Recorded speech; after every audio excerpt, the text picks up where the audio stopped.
महाराष्ट्र लोकसभा चुनाव को लेकर सबसे बड़ा सर्वे सामने निकल कर आया है। 48 सीटों पर लोकसभा का सर्वे सामने आया है। बीजेपी, शिंदेगढ़ और एनडीए महागठबंधन की नींद उड़ी हुई है। इस सर्वे को लेकर इस बार लोकसभा में कांग्रेस पार्टी कितने सीट जीतकर आ सकती है, इसको लेकर भी सामने सर्वे निकल कर आया है। शिंदेगढ़ और साथ ही साथ अजित पवार गठ और उद्धव ठाकरे की पार्टी को कितने सीट मिल सकती है महाराष्ट्र के अंदर से, इसको लेकर सर्वे सामने निकल कर आया है। जब 2019 के चुनाव हुए थे तब बीजेपी महाराष्ट्र के अंदर 23 सीट हासिल की थी। वही हम आपको बता दें, शिवसेना ने 18 सीट हासिल की थी, एनसीपी ने 4 सीट यहां से हासिल किया था। और हम आपको बता दें, कांग्रेस ने महाराष्ट्र के अंदर से सिर्फ एक ही सीट हासिल किया था, एमआईएम ने एक और अन्य पार्टियों ने भी एक हासिल किया था। जब बीजेपी और शिवसेना ने मिलकर 2019 के चुनाव लड़े थे, हम आपको बता दें इसके अंदर अधिकतम बहुमत भारतीय जनता पार्टी को ही मिली थी 2019 के लोकसभा चुनाव के अंदर। लेकिन इस बार देखा जाए तो उद्धव ठाकरे की पार्टी 2 गुट में बटी हुई है, तो इस बार एनसीपी भी 2 गुट में बटी हुई है। देखा जाए तो इसमें सिर्फ शरद पवार विपक्षी पार्टियों में बहुत ही ज्यादा मजबूत बने हुए हैं। तो क्या उद्धव ठाकरे पिछली बार की तरह इस बार विपक्ष में बहुमत हासिल करने वाले हैं? क्योंकि सभी विपक्षी पार्टियों ने अपने चुनाव को लेकर समीकरण बदल दिया है। तो वही हम आपको बता दें, इस बार 48 सीटों पर उद्धव ठाकरे की पार्टी किस चुनाव लड़ेंगी, इसको लेकर भी सबसे बड़ा सर्वे सामने निकल कर आया है। हम आपको बता दें, एनसीपी 14 सीट पर लड़ने वाली है, तो कांग्रेस 13 सीट पर, और साथ ही साथ शिंदे ठाकरे के बारे में बात की जाए तो 21 सीटों पर चुनाव लड़ने वाले हैं। तो लोकसभा चुनाव 2024 से पहले ही अजित पवार ने सभी पार्टियों को जोरदार झटका दिया है। हम आपको बता दें, भारतीय जनता पार्टी में शामिल होने के बाद तकरीबन 32 विधायकों को बीजेपी के अंदर शामिल कर दिया गठबंधन द्वारा। दोस्तों, क्या इससे साफ पता चलता है कि एनसीपी को इससे जोरदार झटका लगा है? 2019 के चुनाव में बीजेपी और शिवसेना ने साथ में मिलकर चुनाव लड़ा था, जब भारतीय जनता पार्टी को महाराष्ट्र के अंदर से अच्छी खासी बहुमत मिली थी। हम आपको बता दें, महाराष्ट्र के अंदर भारतीय जनता पार्टी ने 2019 के चुनाव के अंदर 25 सीट लड़ाई थी, जबकि भारतीय जनता पार्टी को 23 सीट हासिल हुई थी, और शिवसेना ने 23 सीट लड़ाई थी, जबकि शिवसेना को 18 सीट यहां से हासिल हुई थी। अब सिर्फ लोकसभा इलेक्शन को कुछ ही दिन बचे हुए हैं। जो ये सर्वे आया है महाराष्ट्र के अंदर, हम आपको बता दें 48 सीटों पर भारतीय जनता पार्टी और एनडीए महागठबंधन दोनों में ही कड़ाके का मुकाबला देखने को मिल रहा है। भारतीय जनता पार्टी को नंदुरबार जिले के अंदर से 4 लोकसभा सीटें हैं, जिसके अंदर से बीजेपी शिंदे पवार को 3 सीट मिलती हुई नजर आ रही है।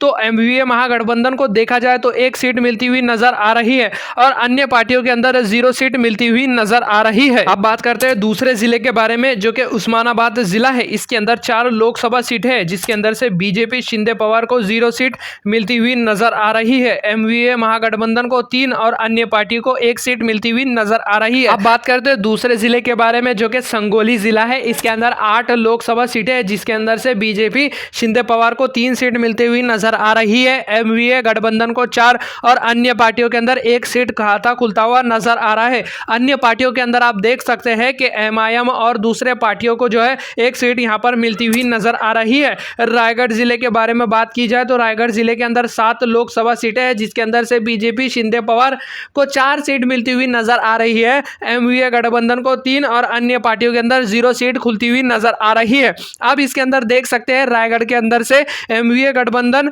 जो है यहां पर हारता हुआ नजर आ रहा है, और शिंदे पवार यहां से जीतती हुई नजर आ रही है। अब बात करते हैं दूसरे जिले के बारे में, जो कि भारतीय जनता पार्टी के लिए बहुत ही ज्यादा अहम है, और महाराष्ट्र के अंदर सबसे ज्यादा सीट इसी पर लड़ाए जा रहे हैं, जिसका नाम अहमदनगर है। दोस्तों, हम आपको बता दें, अहमदनगर के अंदर 12 लोकसभा सीटें हैं, जिसके अंदर से भारतीय जनता पार्टी और शिंदे पवार को 4 सीट मिलती हुई नजर आ रही है। तो देखा जाए, एनडीए गठबंधन को 8 और अन्य पार्टियों के अंदर 0 सीट खुलती हुई नजर आ रही है। दोस्तों, हम आपको बता दें, अहमदनगर के अंदर भारतीय जनता पार्टी के लिए बहुत ही ज्यादा अहमियत वाला जिला है, लेकिन इसके अंदर आप साफ तौर पर देख सकते हैं कि भारतीय जनता पार्टी अहमदनगर से हारती हुई नजर आ रही है। चलो अब बात करते हैं दूसरे जिले के बारे में, जो कि गोंदिया जिला है। इसके अंदर 4 लोकसभा सीटें हैं, जिसके अंदर से भारतीय शिंदे पवार को 1 सीट मिलती हुई नजर आ रही है। एनडीए गठबंधन को 3 और अन्य पार्टियों को 0 सीट मिलती हुई नजर आ रही है। बात करते हैं दूसरे जिले के बारे में, जो कि रत्नागिरी जिला है। इसके अंदर 5 लोकसभा सीटें हैं, जिसके अंदर से बीजेपी शिंदे पवार को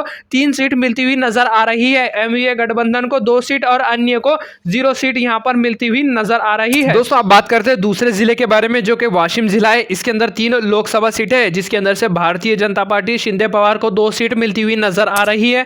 एनडीए गठबंधन को 1 और अन्य पार्टियों के अंदर 0 सीट खुलती हुई नजर आ रही है। नागपुर जिले के अंदर 12 लोकसभा सीटें हैं, जिसके अंदर आप देख सकते हैं कि भारतीय जनता पार्टी को 6 सीट मिलती हुई नजर आ रही है। एमवीए गठबंधन को 5 और अन्य पार्टियों को 0 सीट यहां पर मिलती हुई नजर आ रही है। दोस्तों, आप देख सकते हैं कि भारतीय जनता पार्टी नागपुर जिले के अंदर खेल करती हुई नजर आ रही है एमवीए महागठबंधन का। अब बात करते हैं दूसरे जिले के बारे में, जो कि पुणे जिला है। पुणे के अंदर 21 लोकसभा सीटें हैं, जिसके अंदर से भारतीय जनता पार्टी शिंदे पवार को 9 सीट मिलती हुई नजर आ रही है। वो तो वही एमवीए महागठबंधन को 10 सीट मिलती हुई नजर आ रही है और अन्य पार्टियों के अंदर 2 सीट खाता खुलता हुआ नजर आ रहा है। दूसरे जिलों के बारे में बात कर दिए, वर्धा जिला है, जिसके अंदर 4 लोकसभा सीटें हैं, जिसके अंदर से बीजेपी को 1, एमवीए गठबंधन को 3 मिलती हुई नजर आ रही है। सिद्धू-दुर्ग जिले के बारे में बात की जाए तो 3 लोकसभा सीटें हैं, जिसके अंदर से बीजेपी 1 और अन्य पार्टियां 0 सीट खुलती हुई नजर आ रही है। एमवीए महागठबंधन 2 सीट लेकर आती हुई नजर आ रही है। अब बात करते हैं अकोला जिले के बारे में। अकोला के अंदर 5 लोकसभा सीटें हैं, जिसके अंदर से बीजेपी 2 और एमवीए महागठबंधन 3 लेकर आती हुई नजर आ रही है